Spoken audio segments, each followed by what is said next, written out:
I'm here at Richland Market Grocery Store. It's here in Dallas, and it's been here for the past 20 plus years, since 2004, where they get items like this from Nigeria and they're shipped here in America. And this community and where this store is located, it's a huge Nigerian community, a community that some has some concerns about what's happening back home or what could happen back home based on what's being spoken about in DC. I'm Blessing in Dallas, and I have that story for you coming up next.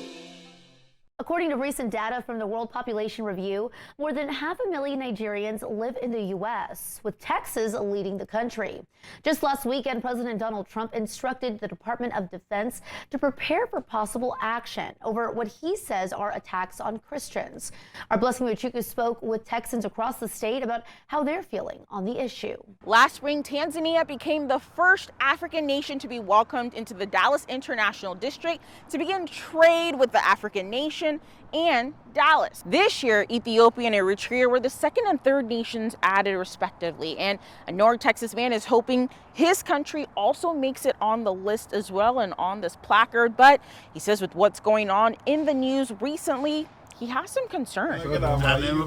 Dr. Sir Joe Madu stops by his go-to African market in Dallas. What do you think about cabin biscuits? Thank you. I love it too. Where he finds more than just goods native to his homeland. We need a female president. The community as well. This is what Africa is all about. So bearing in mind what is going on globally right now, any disruption in the predictability and stability of economics will become a part of paralysis that is not desirable for all of us. The Nigerian-born North Texan is the leader of the U.S.-Africa Chamber of Commerce. He says President Trump's social media posts have people in his country concerned. There is panic out in the land. The president threatened to cut off U.S. aid to the most populous country in Africa if the Nigerian government allowed what he says are the killings of Christians. Courthouse. Allegations the former mayor of Blanco in the Texas Hill Country says he has been sounding the alarm about for nearly a decade. It was 2019 when I discovered this camp, a concentration camp, for lack of a better term. It's internally displaced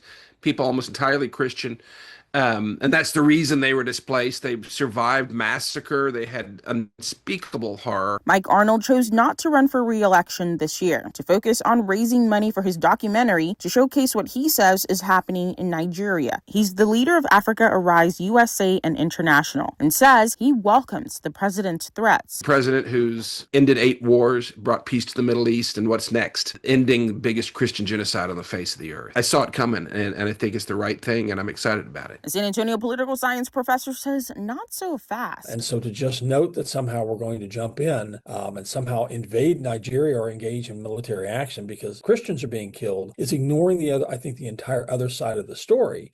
And that is, again, that there is sectarian violence on the other side in which Muslims are being killed. John Taylor is over poli-sci and geography at the University of Texas in San Antonio. He says by the middle of the century, most demographic projections likely show Nigeria surpassing the U.S. population. The Nigerian community has been incredible in this regard of making an impact, economic impact, cultural and social impact on Texas. And so I can understand if North Texas, for example, or South Texas or wherever, the Nigerian community is nervous right now. They should be nervous. This one, please. With whatever the future holds when it comes to Nigeria and the U.S., Madu says he'll keep doing his part to help with the economic development and relations of his country and the continent of Africa. We love you. Thank you. And thanks for your support. In Dallas, Blessing Iwuchukwu, Spectrum News.